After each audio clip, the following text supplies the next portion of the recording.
नमस्कार जी, मैं शुभम सांगवान। स्वागत है आप सबका मेरे चैनल पर। और ये है अपनी महिंद्रा स्कॉर्पियो एन, जिसके अंदर पिछली वीडियो में आपने देखा था। इसके अंदर मैंने नए नवेले टायर पवाए थे और आज की वीडियो के अंदर जो है इसके बारे में बात करने वाला हूँ, क्योंकि इसको हमने चला दिया है कितने किलोमीटर ज़रा आपको दिखाऊं मैं। 53,351, यानी 50,000 किलोमीटर इसको हम एक महीने पहले ही चला चुके थे, लेकिन इसकी वीडियो बनाने का मेरे को टाइम नहीं मिला। बट अब टाइम मिल गया है। ये है हमारी महिंद्रा की Scorpio N Z2 diesel manual, जो कि पावर निकालती है 130 bhp। और अपर मॉडल जो महिंद्रा स्कॉर्पियो एन आती है उससे कम पावर निकालती है, क्योंकि this is the base model. और महिंद्रा ने सबसे ख़राब चीज़ ही इसके बेस मॉडल में ये करी कि इसके अंदर पावर कम निकाली।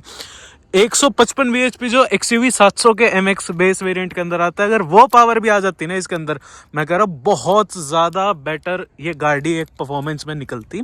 लेकिन आज की वीडियो के अंदर जो है इसका एक ओनरशिप एक्सपीरियंस मैं शेयर करने वाला हूँ कि 50,000 किलोमीटर के बाद कि मेरे को इस गाड़ी के अंदर क्या क्या कमियाँ लगी, क्या क्या चीज़ें बढ़िया लगी, क्या क्या मेरी रिपोर्ट रही है इस गाड़ी के साथ, और क्या कुछ मेरा एक्सपीरियंस रहा है, कहाँ पर इस गाड़ी ने धोखा देने की कोशिश करी या फिर इस गाड़ी ने बिल्कुल ही धोखा नहीं दिया और एकदम मज़ेदार टकाटक ये गाड़ी चलती रही। तो करते हैं वीडियो को शुरू।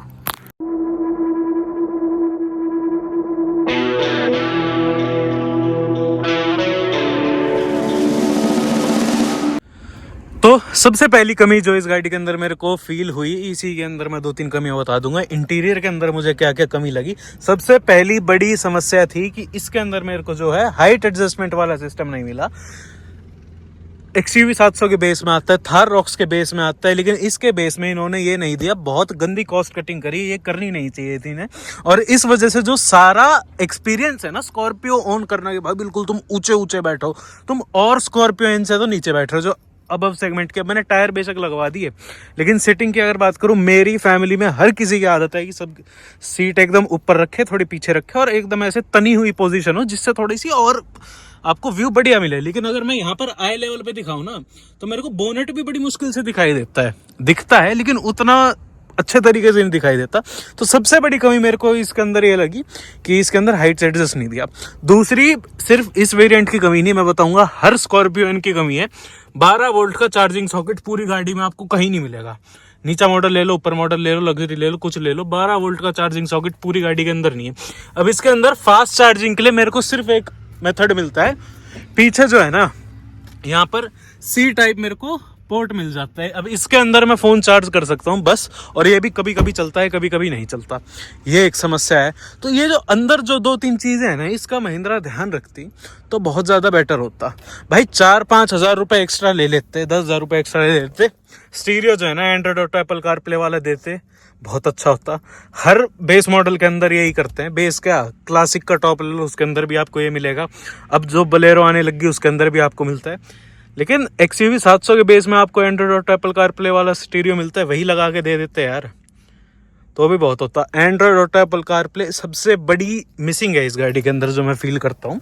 और अंदर फिलहाल तो इतनी ही कमी मेरे को लगी। ठीक है, fit and finish quality wise ठीक है। हाँ, ये ज़रूर है कि आपको ORVM जो है हाथ से एडजस्ट करने पड़ते हैं शीशे खोल के, और आधे टाइम फिर आप करते ही नहीं, जैसे चल रहा है चलने दो, सीट आगे पीछे साइड के शीशे जो हैं वैसे ही एडजस्टेड रहते हैं, तो उसकी कॉस्ट कटिंग है। वही बात है, आप वेरिएंट बढ़ाओगे तो वो चीज़ें आ जाती है। बेस मॉडल में कुछ तो काटेंगे, लेकिन कई चीज़ें ना बिल्कुल बेसिक होती है। वो जो काटा है ना इन्होंने, वो थोड़ा सा गलत काटा है। बाकी इंटीरियर वाइज मेरे को इसके अलावा कोई ज़्यादा कमी लगी नहीं। हाँ, स्टीयरिंग आपको हाइड्रोलिक मिलता है, तो उस वजह से जो है राइड की अगर मैं बात करूँ, हाईवेज की ये गाड़ी बिल्कुल भी नहीं है। देखो जो बात है, महिंद्रा स्कॉर्पियो एन Z2 का जो बेस वेरिएंट है, ये जो डीजल बेस वेरिएंट है, इसको लेने का सिर्फ एकमात्र फ़ायदा है, आप गांव देहातों में या ख़राब सड़कों पे गाड़ी को ले जा रहे हो, बहुत बढ़िया परफॉर्मेंस करती है। लेकिन वहीं पे आप हाईवे को ले जाते हो तो ये जो इसका हाइड्रोलिक स्टीयरिंग है ना, वहाँ मात खा जाता है। एक तो लेफ्ट पुलिंग इस गाड़ी में कभी नहीं रुकेगी। रोक के दिखा दो, मैं मान जाऊँगा इसके अंदर आप लेफ्ट पुलिंग रोक लो तो। महिंद्रा नहीं रोक पाती। एक बार तो मैंने रेवाड़ी वाले महिंद्रा में इसकी करवाई कि भाई लेफ्ट पुलिंग बंद कर दो, उन्होंने स्टीयरिंग ही टाइट कर दिया, स्टीयरिंग ही नहीं मुड़ रहा, इतना भारी उन्होंने स्टीयरिंग कर दिया था। तो ये तो देसीपना है भाई इनकी सर्विस के अंदर। सर्विस में इम्प्रूव क्या हुआ है वो भी मैं आपको आगे बताऊंगा। ये मैंने अभी लगाया, कैसा लग रहा है बताओ। भाई ने बोला लगाने का तो मैंने लगा दिया, अच्छा लग रहा है। लुक थोड़ी सी इनहेंस हो गई है गाड़ी की, अब दबंग गाड़ी लग रही है। तो ये कमियां जो है ना बहुत ज़्यादा मेरे को 50,000 किलोमीटर के अंदर फील हुई हैं अंदर से। अगर मैं बताऊं ड्राइविंग के ऊपर आ जाता हूं, जैसे मैंने आपको बताया। आ जाओ, हेलो हाय गाइस, कैसे हूँ। तो ड्राइविंग के अंदर मैं सबसे बड़ी कमी आपको बताता हूँ। स्टीयरिंग जो है ना इसका, वही इसकी सबसे बड़ी ड्रॉबैक है कि आपको जो है, एक तो रॉक्स के बेस मॉडल में भी इलेक्ट्रिक देने लग गए हैं ये, ठीक है, देते ही थे शुरू से। 700 के बेस मॉडल में भी इलेक्ट्रिक देते। इस गाड़ी के बेस मॉडल में इन्होंने इलेक्ट्रिक क्यों नहीं दिया मैं ये नहीं जान पाया। बेस में और Z4 में भी नहीं देते शायद, प्रॉबेबली जहाँ तक मैंने सुना कि Z4 के अंदर भी नहीं आता। अब उसका फ़ायदा तो मैं कुछ नहीं मानता कि अभी इलेक्ट्रिक नहीं दे रहे। मेरे को पहले लगता था कि हाइड्रोलिक थोड़ा रफ टफ होगा, लेकिन कहीं से भी रफ टफ नहीं है, ठीक है। स्टीयरिंग में मोड़ता हूँ कई बार, या हल्के से ख़राब सड़क से निकलती है तो स्टीयरिंग के अंदर से ऐसे छन जैसे आवाज़ आती है। तो वो कमी तो है भाई गाड़ी के अंदर, कुछ कहो।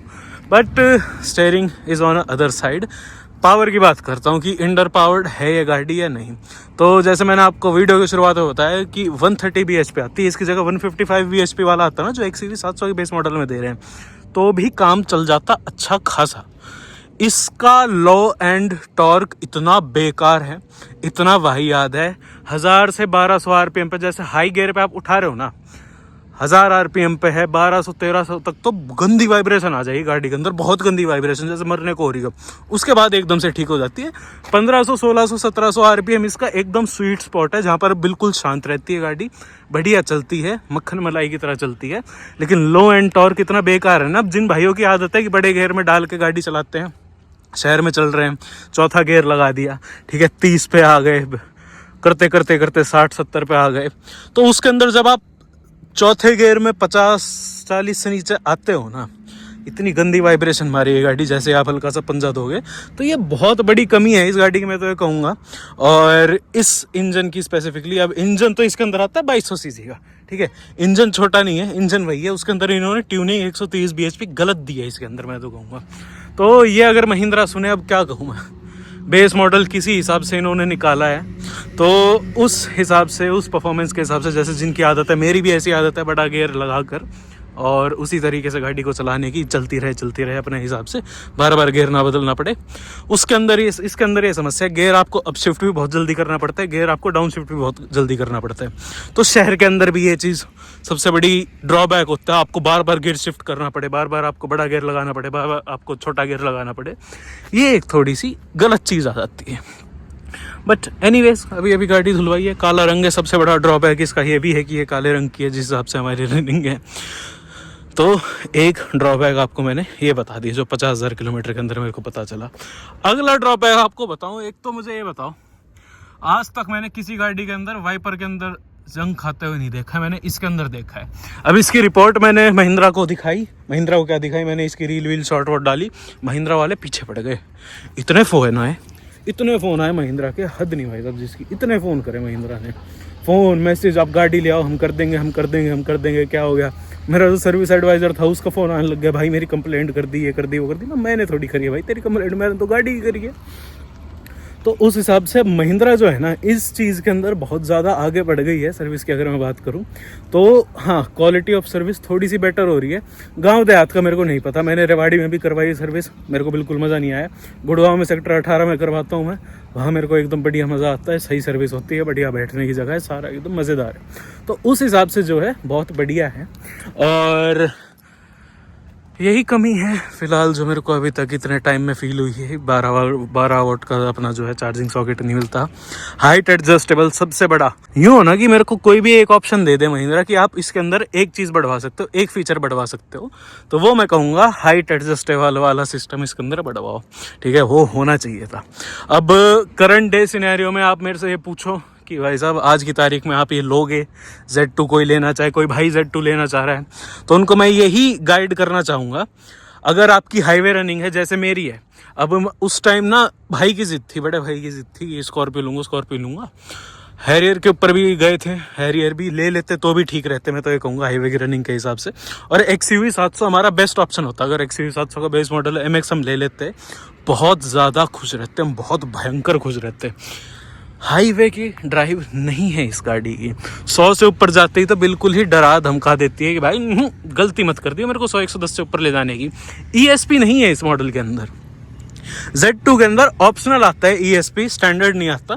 तो ऑप्शनल में आप ESP लेते हो, मैं तो कहूँगा बिल्कुल लेनी ही लेनी है कि स्कॉर्पियो N ही लेनी है मुझे और Z2 ही लेनी है तो ESP वाला लेना, नॉन ESP मत लेना, ठीक है। बिल्कुल भी मज़ा नहीं आता इस गाड़ी को चलाने में हाईवे के ऊपर। मैं बताऊँ 100-110 से ऊपर तो बिल्कुल आपको यूँ कर देगी भाई क्यों चला रहा हूँ मैं, 90-100 ही बेस्ट है, सबसे स्वीट है इस गाड़ी के लिए। ESP होता बहुत फ़र्क पड़ता। अगली कमी आपको मैं बता देता हूँ, अंदर ये एक बार दिखा देता हूँ। इसका जो मीटर है ना, कुछ किलोमीटर बाद आपको पता नहीं चलेगा, लेकिन इसका जो मीटर है ना वो अपने आप रीसेट हो जाता है, ठीक है। जैसे यहाँ आ गए, अपना डोर ओपन, ठीक है। अब ये जो है ना किलोमीटर वाला, ये मीटर अपने आप रीसेट हो जाता है। कोई थोड़ी देर बाद 100, 110, 120 किलोमीटर आप चला ले तो कई बार तो एक ही दिन में 2 बार हो जाता है, कई बार 10-10, 15-15 दिन नहीं होता, ये मामला है। तो ये रीसेट हो जाता है, इस वजह से आपकी जो एवरेज फ्यूल एफिशिएंसी है वो रीसेट हो जाती है और अच्छी खासी फ्यूल एफिशिएंसी ये गाड़ी निकाल के देती है। मैं तो ये कहूँगा एवरेज के मामले में तो भाई साहब बहुत दमदार है। सबसे ज़्यादा सुख जो इस गाड़ी ने हमें अभी तक दी है 50,000 किलोमीटर में, वो है इसकी एवरेज। अब कई लोग कहते हैं कि किलोमीटर जब गाड़ी के बढ़ते रहते हैं तो गाड़ी जो है थोड़ी सी एवरेज बेटर निकालती है, गाड़ी जो है थोड़ी सी स्मूथ हो जाती है। सही कहते हैं, क्योंकि कई ज्ञानधारी ये भी कहते हैं कि ऐसा कुछ नहीं होता। इसका मैं कहूँगा हाँ, 0 से 10,000 15,000 किलोमीटर जब चली तो नई गाड़ी थी, अच्छा फील होता था, बहुत मज़ा आता था। 20-25 से लेके और 45 तक का सफ़र मेरे को उतना बढ़िया नहीं लगा, बहुत ज़्यादा मेरे को रफनेस लगने लग गई थी इंजन के अंदर, मतलब अराउंड 35 तक। 20 से और 35-40 के आसपास तक मेरे को इंजन में थोड़ी सी रफनेस ज़्यादा लगने लग गई थी। लेकिन जैसे ही 45-50 इसने क्रॉस करा है, 45-50 हज़ार किलोमीटर, उसके बाद जो है ना स्मूथनेस इंजन में अच्छी आने लगी। एवरेज भाई, एवरेज इतनी भयंकर निकालने लग गई है ना ये सिटी के अंदर, मतलब रीसेट भी हो गया था मीटर। कल की बात है, शहर में घूम रहा था, सैटरडे था, बढ़िया जो है अपना आराम से, खाली रास्ते थे, आराम से गाड़ी चल रही थी, चौथे पे 50-60 पे चलती है आराम से, चौथा गियर 60 की स्पीड परफेक्ट है, बड़ी एवरेज निकालती है, 15-16 शहर के अंदर दिखाती है। और अगर आपको ये 16 दिखा रही है ना तो उस करंट टाइम में आपको 14 तो दे ही दे रही होगी ये गाड़ी, जहाँ तक मेरे को पता है, जहाँ तक मेरा एक्सपीरियंस है। हाईवे पे अगर ले जाऊँ मैं 90 के ऊपर क्रूज करूँ, पंजा भारी ना रखूँ, तो एवरेज मेरे को निकाल के देती है लगभग 17-18 मीटर में भी, और ओरिजिनल भी 16-17 के बीच में देती है हाईवे पे। तो उस हिसाब से एवरेज अच्छी है गाड़ी की, बिल्कुल भी ख़राब नहीं है। डिस्पाइट ऑफ बीइंग इतनी बड़ी, despite of being big daddy of all SUVs, इसकी माइलेज अच्छी है। और इस इंजन का, इस पावर स्पेसिफिकेशन का यही फ़ायदा है कि इसकी एवरेज अच्छी है। ड्राइविंग में जो है आपको बिल्कुल ऐसा कर देती है कि यार क्यों चला रहा हूँ मैं इस गाड़ी को। और उसी से आ जाता हूँ मैं अगले इसके पॉजिटिव पॉइंट के ऊपर, जो है इस गाड़ी का साइज़। जिस पैसे में आपको मिलती है उस हिसाब से साइज़ में ये गाड़ी A1 है, क्योंकि उस बजट के अंदर एकलौती 7 सीटर गाड़ी है। आप 700 का बेस मॉडल लेते हो या थार रॉक्स लेते हो, दोनों 5 सीटर आती है, लेकिन उसी पैसे में ये गाड़ी 7 सीटर आती है। तो अगर आपकी फैमिली बड़ी है, आपको सीटें ज़्यादा चाहिए, उस हिसाब से ठीक है। फैमिली में छोटी हाइट के लोग हैं तो सारी सीटें आप जो है यूज़ कर सकते हो। इस गाड़ी को पिछले साल वैष्णो देवी ले गया था, उसके अंदर 5 लोग आगे और 1 पीछे सोता हो गया था। तो उस हिसाब से मैं कहूँ तो अच्छी है, कंफर्टेबल है, ठीक है। सीटें कंफर्टेबल है, मिडल रो सबसे ज़्यादा कंफर्टेबल है, आगे की सीटें उतनी ज़्यादा मज़ेदार नहीं है। बिकॉज मैं एक ही रीज़न मैं बता रहा हूँ, हाइट एडजस्ट नहीं है सीटों में। हाइट एडजस्ट होता तो मज़ा आ जाता, ठीक है। तो उस हिसाब से ये पॉजिटिव है, मैं कहूँगा। एकलौती 7 सीटर है इस बजट के अंदर, बहुत बढ़िया है, आपके पैसे के लिए बहुत बढ़िया है। लेकिन आपको चाहिए ड्राइविंग एक्सपीरियंस, उसके लिए ये गाड़ी नहीं है। बेस्ट है विलेज की रोड्स के लिए, रफ यूजेज के लिए। और जो बंदे स्कॉर्पियो क्लासिक के ऊपर जाते हैं, उनके लुक्स की वजह से उनको मैं कुछ नहीं कह सकता, भैया जाओ ठीक है, आपकी मर्जी है। लेकिन स्कॉर्पियो चाहिए, स्कॉर्पियो वाला फील चाहिए, ठीक है, बिल्कुल रॉनेस रफनेस चाहिए। और अपना स्कॉर्पियो क्लासिक की जगह मैं तो कहूँगा फिर ये एनी डे ये गाड़ी बेटर है।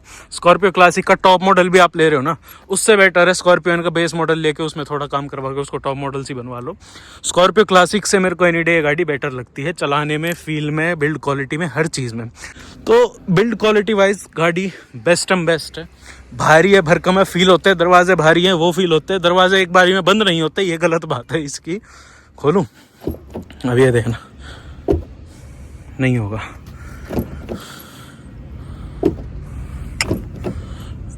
यूं करना पड़ता है। तो जिनको आदत है ऐसे तेज मारने के लिए उनके लिए तो ठीक है, जिनको आराम से बंद करने की आदत है उनके लिए ठीक नहीं है। तो इस हिसाब से ये सारी इसकी पॉजिटिव चीज़ें मेरे को अभी तक 50,000 किलोमीटर में लगी, ये सारी नेगेटिव लगी। अब आ जाता हूँ सर्विस मेंटेनेंस क्या है। ब्रेक पैड हर 15-16 हज़ार किलोमीटर के ऊपर चले जाते हैं, ये सच्चाई है। ब्रेक क्योंकि बहुत ज़्यादा पावरफुल है, मज़ेदार ब्रेक है इसकी, ब्रेकिंग सिस्टम बहुत बढ़िया ऑल ओके है। हल्का सा पैर रखते गाड़ी वहीं रुक जाती है। बस उसका ड्रॉबैक है ये 15,000, 16,000, 17,000 मैक्सिमम इतने ही चलते हैं इसके ब्रेक पैड। कंपनी वाले तो मतलब जो शोरूम फैक्ट्री से लगे आते हैं ना, सबसे मैंने देख लिया, हर किसी जो मैनुअल चला रहे हैं ना सारे भाई बता देंगे 15,000, 16,000, 17,000, 18,000 इतने ही चलते हैं। और मेरी तो भाई साहब हाईवे की रनिंग थी, उसमें 18,000, 16,000 चले थे बस। सिटी वालों की तो बिल्कुल हालत ख़राब है, और ऑटोमेटिक वाली तो 10-12 हज़ार पे ही ब्रेक पैड चले जाते हैं, हर सर्विस पे पैड बदले जाते हैं उनके। तो वो थोड़ा सा मेरे को लगा कि यार गलत है। हर सर्विस पे कॉस्ट क्या आ रही है, तो 10,000, 12,000, 13,000 मैक्सिमम। 10 से नीचे बिल नहीं आ रहा, 12-13 से ऊपर नहीं आ रहा। वही चीज़ें लगती हैं, engine oil, oil filter, air filter, diesel filter, और अपना जो DEF होता है वो टॉपअप होता है। कितना बच रहा है उस हिसाब से टॉपअप होता है। तो हर बारी हर सर्विस में इंटरवल में उतना ही टॉपअप होता है। तो 10,000, 12,000 स्टैंडर्ड जो है अब आने लग गया है कि इतने प्राइस तो आपका आएगा ही आएगा, कुछ भी कम करवा लो, कुछ भी ज़्यादा करवा लो। तो अब लास्ट में मेरा क्या वर्डिक्ट है स्कॉर्पियो एन के बेस मॉडल के ऊपर, या किसी भी भाई का बजट हो 15 लाख, 16 लाख, 17 लाख का, उन्हें क्या करना चाहिए। तो भैया स्कॉर्पियो क्लासिक ले रहे हो तो स्कॉर्पियो क्लासिक की जगह स्कॉर्पियो एन का बेस मॉडल ले लो, Z2 ले लो, बहुत ज़्यादा फायदे में रहोगे, वही फील आएगी, वही मज़ा आएगा, सेफ रहोगे, बेटर गाड़ी है स्कॉर्पियो क्लासिक से। आपको चाहिए हाईवे पे चलाने की बढ़िया फील, नहीं है आपके लिए। आपको चाहिए भाई गांव देहातों में लेकर घूमो और रगड़ने वाला सिस्टम है आपका, कि बिल्कुल ही आप खराब सड़कों पे चलते हो, रफ टफ गाड़ी चाहिए, रिलायबल गाड़ी चाहिए, वो ले सकते हैं। स्कॉर्पियो एन ही लेनी है, जिद है, फितूर है कि स्कॉर्पियो एन ही लेनी है मुझे। Z6 से ऊपर की लो, कम बजट है तो भी Z6 लो। Z4 भी मैं तो कहूँगा नहीं लो, क्योंकि उसके अंदर भी यही पावर, यही स्टीयरिंग आता है, जहाँ तक मैंने सुना है, मेरे को कन्फर्मेशन नहीं है लेकिन यही अपडेट है उस चीज़ की।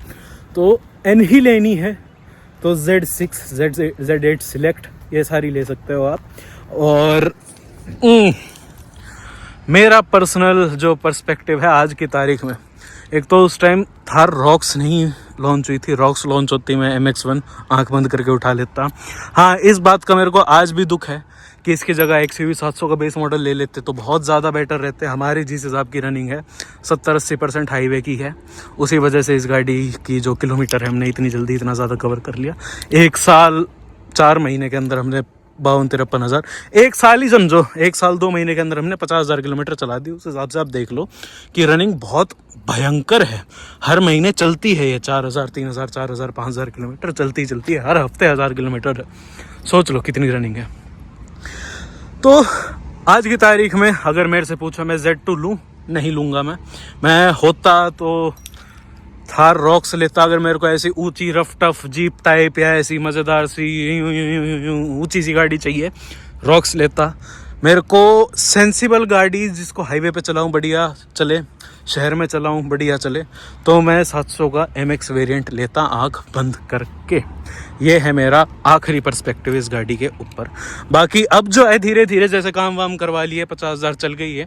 शुरुआत में एक तो लेते ही 4-5 महीने बाद इसको बेचने का मन कर गया था, उस मन को हमने दबाया, कुछ टाइम और मजबूरी में चलाया, लेकिन अब मज़ा आने लगा है।